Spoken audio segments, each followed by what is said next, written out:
This is EUcraft, basically the EU's bureaucracy simulator, and it's hosted on the EU website. It's meant as like a classroom-style educational game to help people understand how the EU works. And I mean, I respect the intention, but if I was forced to play this in a classroom, I would probably jump out the window. Because it's honestly so terrible and so boring. It's an overly corporate lobotomy simulator where you, quote, step into the shoes of a national minister. So following the advice of the game, I got in my car and headed to my local grocery store to pick up some hard liquor, so I can better simulate my experience as a national minister. And I'm pretty sure it helped me to get into character. Have you ever drank windshield wiper fluid? If you have, meow meow meow meow.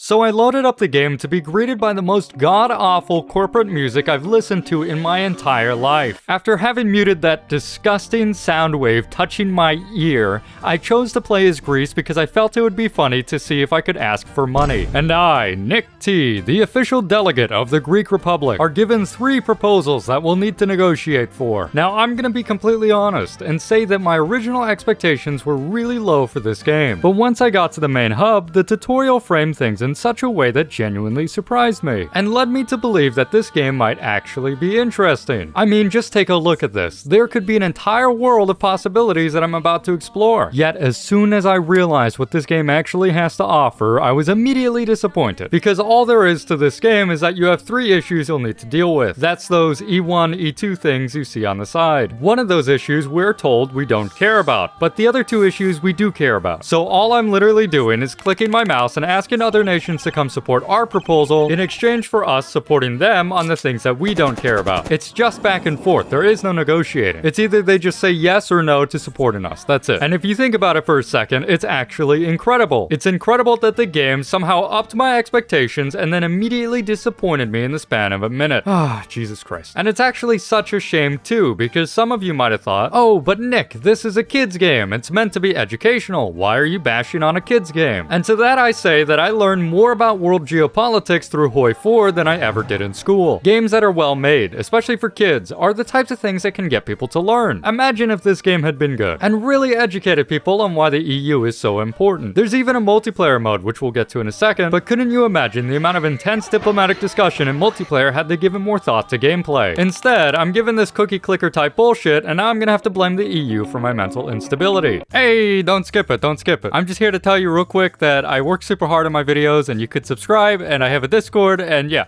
Day in the life of a true Brexit geezer.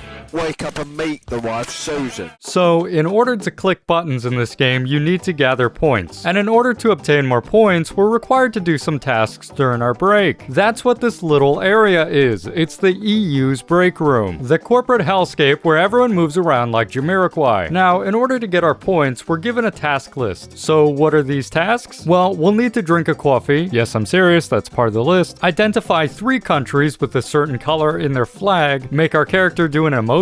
And finally, answer a pop quiz that I may or may not have just ChatGPT. Anyways, after we're all done, we're sent back to the 9th ring of hell to start the process all over again. And after all is said and done, our big reward is getting the privilege to sit there for a full 60 seconds with nothing happening on screen, as the game pretends that something more interesting is happening. And whoa, would you look at that? I gained the socialite badge for doing all the crappy break room stuff. And if I want to find out more about real negotiations on this topic, whoa, they linked it here. I can click on it, but I won't. Okay, that's it. End of video.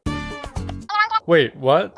Oh shit, yeah, I forgot about the multiplayer mode. Okay, well, I actually had high hopes for the multiplayer mode. I mean, technically speaking, if you can get enough people, you can make it fun. But that's just a consequence of the fact that getting enough people for anything can be fun. And yet, even this game hasn't hit its depression quota for the day, because the multiplayer slots are limited to 5 players. If you're gonna make a game, a multiplayer game, with 27 countries, why would you limit the multiplayer to 5? I don't get it, but either Either way, I hopped on a call with my friend. I then proceeded to try and text every person that I know because he's probably the only friend that I have, and we successfully scammed some strangers to join us. But since we needed 5 players and we only had 4, we decided to play Discord poker in a match where everyone is a cheater except for myself because for some reason I can't get a good hand. Eventually, 2 people we invited ended up joining at the same time, which caused issues since there's only 5 slots, but now there's 6 people. Thanks, game. So since one of them couldn't join, he decided to watch instead. Meaning that in this game about the EU, we have 2 Americans, 1 Indian, a Macedonian, a Canadian, and finally 1 Serb who's just spectating our game. And I really tried so very hard to explain the concept of this game to them. But despite how simple it actually is, it's almost impossible to put into words. It's almost like if you've ever smelled something so awful that you can't describe the smell other than just gagging. That's what this game is, and it's probably a pretty accurate analogy, because this pile of shit couldn't even be fun with friends. We just sat there, everyone kind of being pretty confused about what this was, and as the person who invited everyone to this terrible experience made me feel pretty bad. And you know a game is bad if inviting people to play with you makes you feel like a bad person. It's as if I'm doing a moral injustice right now. We did still try to make this experience as fun as possible by targeting my friend.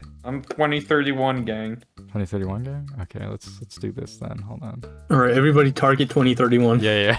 But even that didn't last very long because I think my game just crashed.